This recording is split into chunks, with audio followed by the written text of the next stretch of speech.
Hello students, how are you? I hope you all are well. Welcome in the class of economics, class 12th. अभी तक हमने जो भी पढ़ा है वो सब आपको पता है। 4 वीडियो लगभग हो चुके हैं, मतलब 4 पार्ट फर्स्ट चैप्टर के हो चुके हैं और आपने उनको अच्छे से देखा है। आई होप, मैं आशा करता हूँ। और अगर आपने उनको नहीं देखा है तो मैं आपसे यह भी रिक्वेस्ट करता हूँ या ऑर्डर देता हूँ, कुछ भी आप समझिए, पहले आप उन चारों पार्ट को, जो लास्ट 4 पार्ट हैं, उनको ज़रूर देखना है, ताकि जो आगे जैसे जैसे हम इस चैप्टर में बढ़ते जा रहे हैं, जो भी कॉन्सेप्ट्स हैं वो आपको अच्छे से क्लियर हो सकें। नहीं तो अगर आप पिछले पार्ट्स को, बेसिक्स को नहीं समझेंगे तो आज जो हम इस वीडियो में पढ़ रहे हैं, इस पार्ट में जो हम देखेंगे, इस क्लास में जो हम समझेंगे, वो आपको समझ में नहीं आ पाएगा। मैं 100% बोल रहा हूँ आपको। इसलिए उन चारों पार्ट को आप देखिए। आपकी फैसिलिटी के लिए मैंने उन चारों पार्ट के लिंक इस वीडियो के डिस्क्रिप्शन में मेंशन कर दिए हैं। आप डिस्क्रिप्शन बॉक्स में जाकर उन चारों पार्ट के अलग अलग लिंक आपको टॉपिक वाइज मिल जाएंगे। क्लिक करिए और आप वहाँ से ओपन करके आराम से देख सकते हैं। ओके, तो बढ़ते हैं इस वीडियो में आगे, समझते हैं। जैसे कि आप देख रहे हैं कि production possibilities of an economy. आज का जो अपने पास फर्स्ट हेडिंग है, production possibilities of an economy. अब ये वर्ड जनरेट ही क्यों हुआ है? एक इकोनॉमी में अलग अलग प्रोडक्शन पॉसिबिलिटीज होती हैं। प्रोडक्शन पॉसिबिलिटीज क्यों होती हैं? क्योंकि ये जो भी पॉसिबिलिटीज हैं, ये क्या इंडिकेट कर रहा है कि इकोनॉमी में अलग अलग संभावनाएं हैं, पॉसिबिलिटीज हैं प्रोडक्शन की।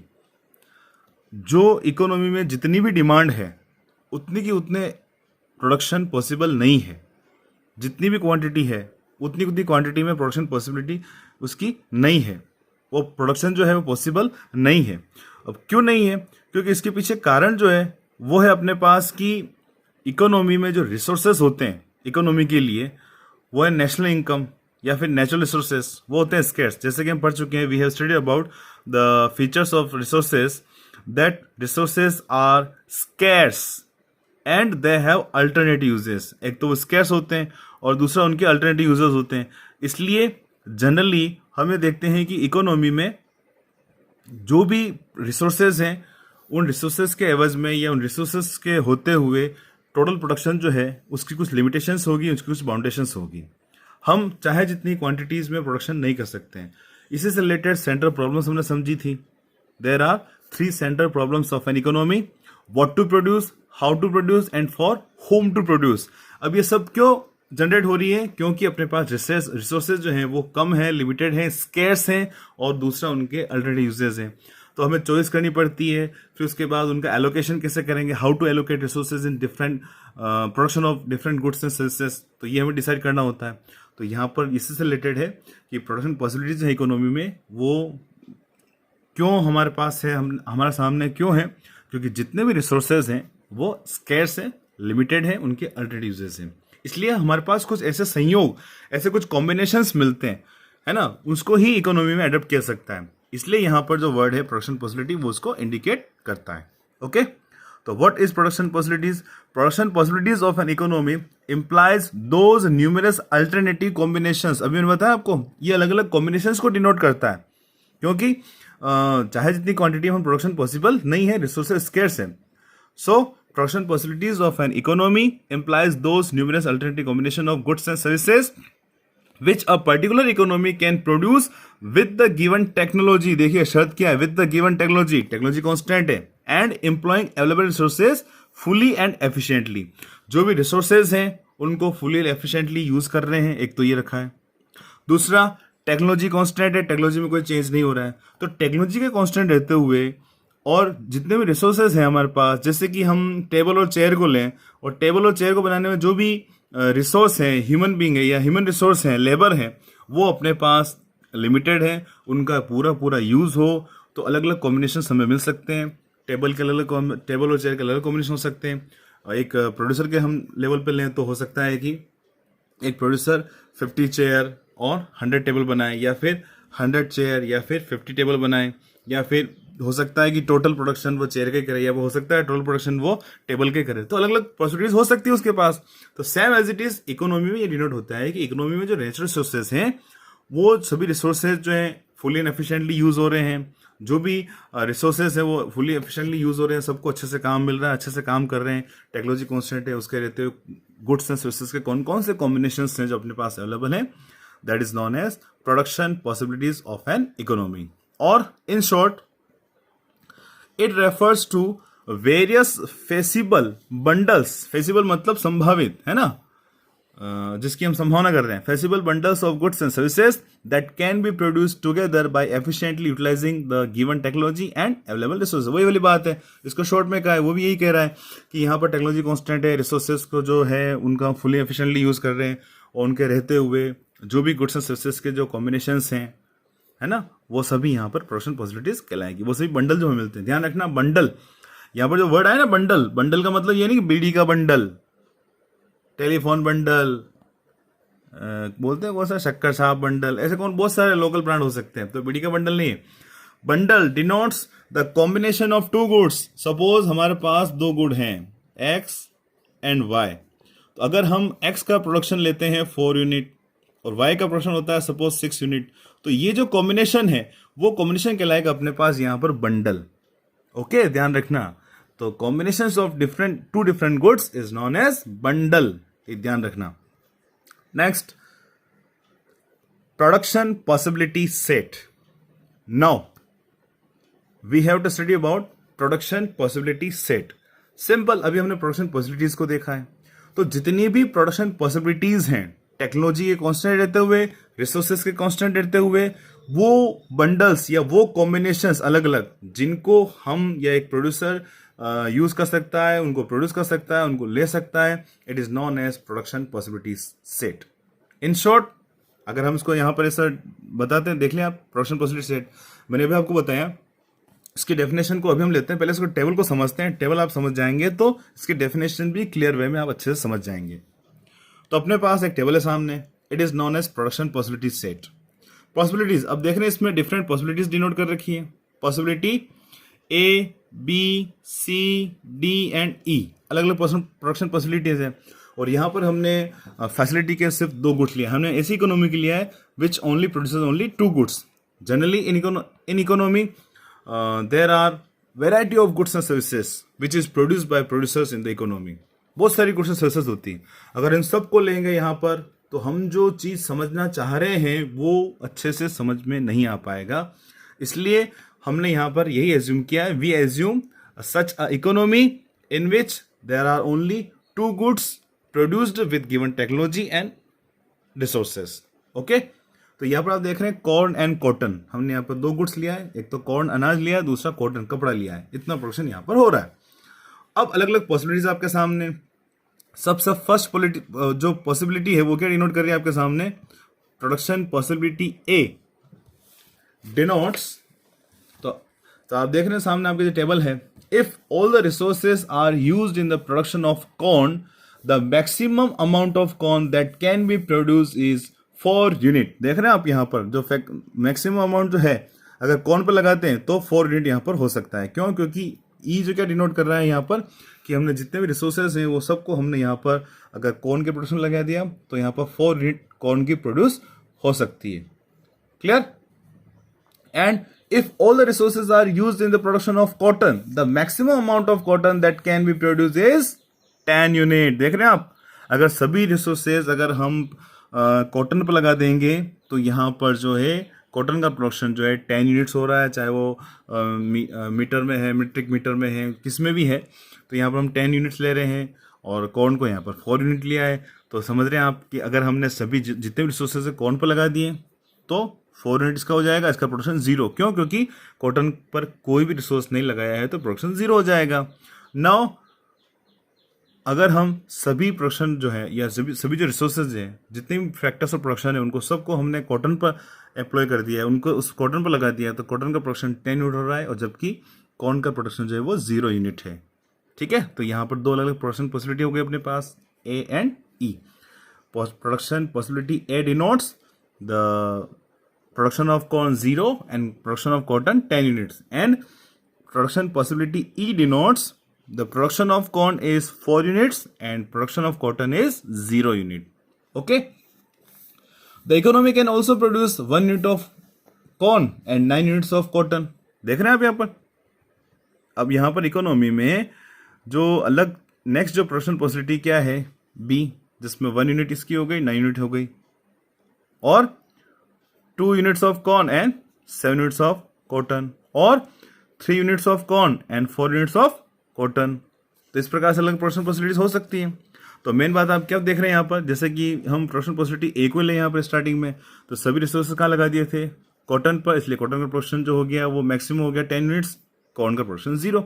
Now if we have to increase the production of corn, अगर हमें कॉर्न का प्रोडक्शन बढ़ाना है तो क्या करना होगा, कुछ रिसोर्स जो कॉटन पर लगे हुए हैं उनको ट्रांसफर किधर करना होगा, कॉर्न में।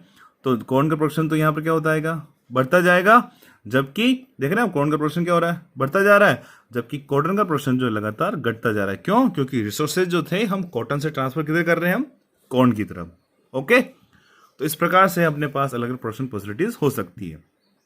अब what is production possibility set, ये तो हमने टेबल ली, एग्जांपल लिया, तो सिंपली आपके सामने है, it is the combinations of 2 different goods.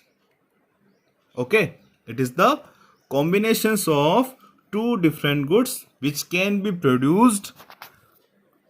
It is the collection of, sorry, not combination, it is the collection। आप देख रहे हैं यहां पर अपने पास जो भी बंडल्स हैं उन सबको हमने यहां पर लिया, it is the collection of all the possibilities या possible combinations of 2 different goods which can be produced with the given technology and resources। जो अपने पास टेक्नोलॉजी है, रिसोर्स है, उनके रहते हुए जो जो प्रोडक्शन पॉसिबिलिटीज हमने 2 डिफरेंट गुड्स की मिल सकती है, उनको अगर हम एक साथ टेबल में डिनोट कर देते हैं, टेबल में हम रिप्रेजेंट करते हैं, तो it is known as production possibility set.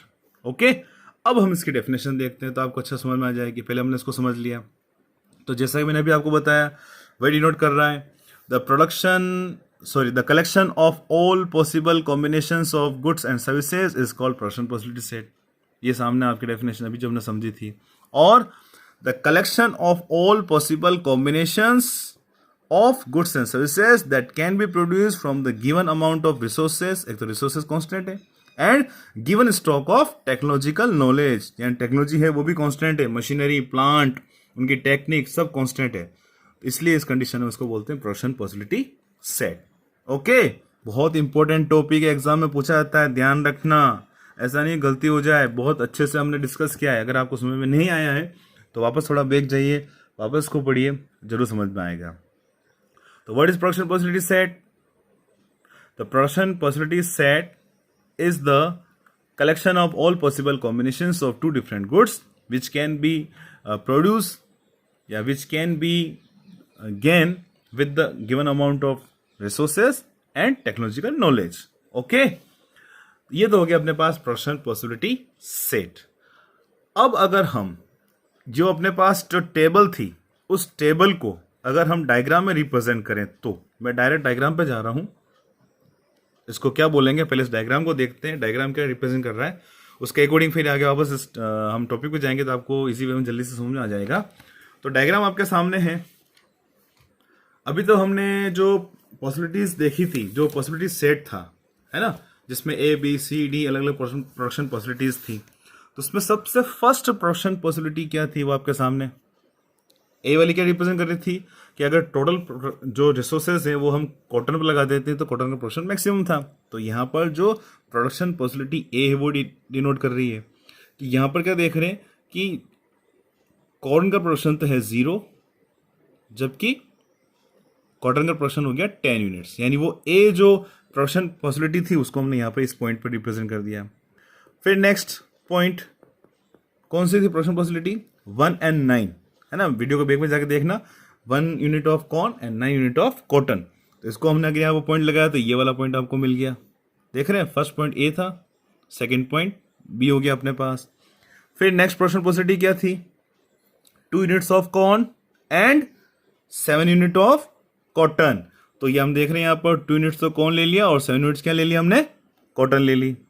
फिर नेक्स्ट जो थी 3 units of corn and 4 units of cotton, ये ले लिया अपना 3 and 4। ओके, एंड लास्ट क्या था, 4 units of corn and 0 units of cotton, ये हमने ले लिया।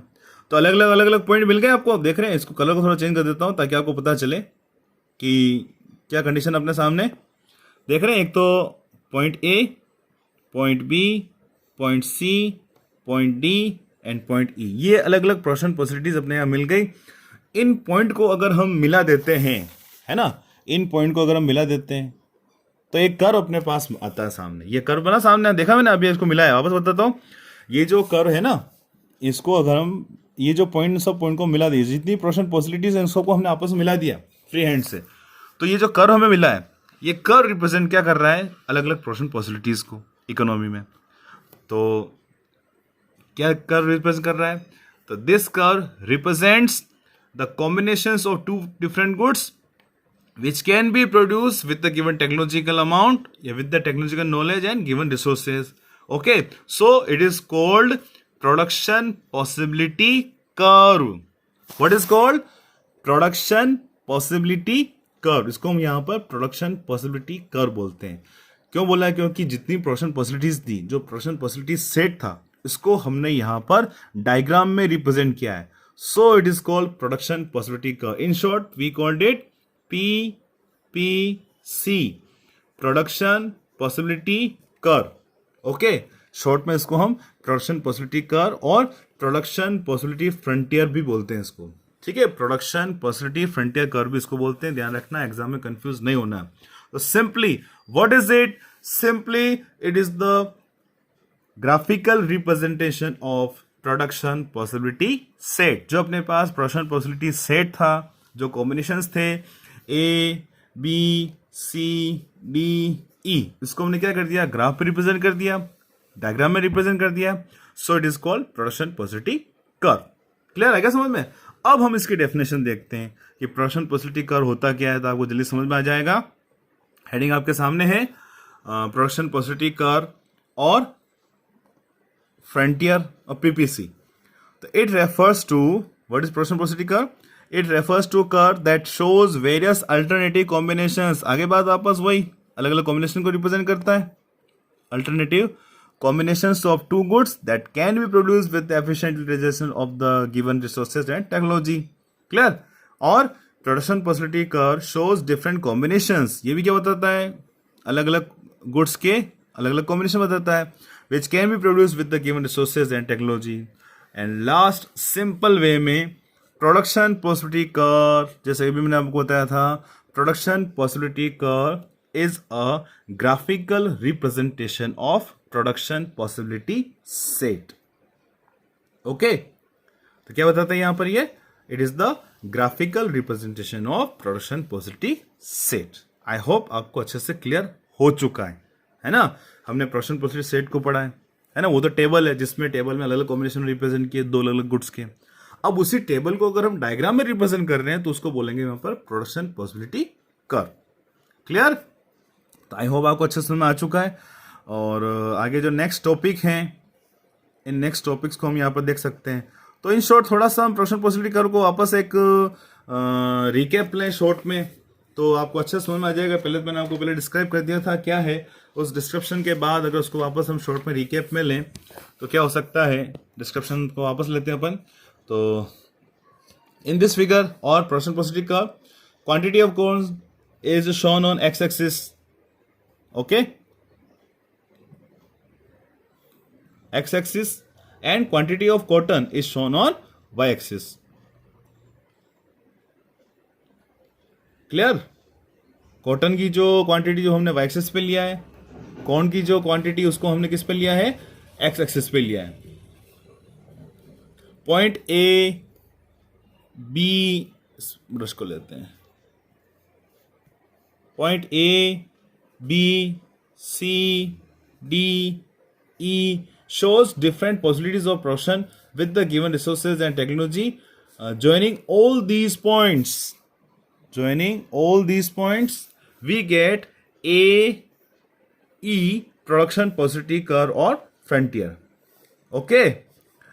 On the PPC or inside the PPC. अब इस PPC के ऊपर जो भी पॉइंट है उसको वापस हम लेते हैं यहां पर। On the PPC, point A, B, C, D and E, and inside the PPC, point F, ये वाला point, are attainable combinations of output with the given resources and technology. Clear?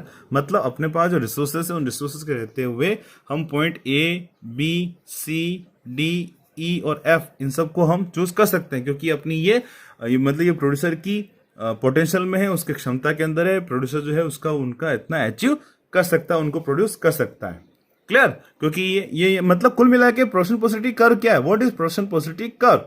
It shows the potential of producer. मतलब ये producer की potential को बताता है कि ये इतनी उसकी बाउंड्री है, इस पर कोई भी पॉइंट होगा तो प्रोड्यूसर उसका प्रोडक्शन कर सकता है, या अंदर कोई भी पॉइंट होगा तो प्रोडक्शन कर सकता है। क्लियर? अब इसके बाहर कोई भी पॉइंट हो, suppose any point outside the boundary line of production like point G shown the unattainable combination. मतलब क्या यहां पर कि यहां पर पॉइंट जी जो है वो अनअटेबल कॉम्बिनेशन है, यानी इसको चूज नहीं कर सकता है, क्योंकि प्रोडक्शन की इतनी पोटेंशियल नहीं है, क्षमता नहीं है कि वो उस पॉइंट जी को अचीव कर सके। यानी वो उन सभी पॉइंट को ले सकेगा जो इस प्रोडक्शन पॉसिबिलिटी कर्व के ऊपर होंगे, या फिर इसके कोई पॉइंट अंदर होगा। अब इसके पॉइंट अंदर तो है, point F shows the factor of production are not utilized efficiently. It represents the factors of production are not utilizing efficiently. मतलब जितने भी फैक्टर्स ऑफ प्रोडक्शन है उनका अच्छे से यूज नहीं हो रहा। अगर अच्छे से यूज होता तो इस कर्व के किसी पॉइंट पर होता प्रोड्यूसर। पॉइंट ए पे हो सकता था, बी पे हो सकता था, सी पे हो सकता था, डी पे हो सकता था, ई पे हो सकता था, या किसी और अलग पॉइंट पे हो सकता था बीच में। मगर इसके अंदर कोई पॉइंट है, इसका मतलब प्रोड्यूसर अपनी पूरी क्षमता से काम नहीं कर रहा है, उसके जो रिसोर्सेस है उनका यूज अच्छे से नहीं हो रहा है। Okay, clear? तो it is the production possibility curve. तो हमने यहां पर देखा है कि प्रोडक्शन पॉसिबिलिटी कर्व होता क्या है और उसको अच्छे से हमने यहां पर समझा है। क्लियर? तो इस वीडियो में इतना है, इस पार्ट में इतना है। अगर आपने वीडियो को पूरा देखा है तो लाइक जरूर करें। ओके, और अब जो भी वीडियो को पूरा देख रहा है तो कुछ नहीं यार, कमेंट बॉक्स में अपना नाम तो टाइप कर सकते हो, मुझे पता चले किन किन ने इस वीडियो को पूरा देखा है, समझा है अच्छे से। और कोई भी कमेंट अगर माइंड में रहता है तो उस कमेंट बॉक्स में कमेंट जरूर करें। क्लियर? तो मिलते हैं नेक्स्ट वीडियो में और कुछ आगे समझेंगे इससे रिलेटेड टॉपिक्स। चैनल को सब्सक्राइब नहीं किया तो सब्सक्राइब कर लेना, ताकि जो भी नोटिफिकेशंस हैं वो आपको मिल जाएंगे टाइम पे, तो आपको बिना किसी दिक्कत के वीडियो जो हैं मिल जाएंगे। Okay, thank you, thanks for watching economics Guruji, bye bye.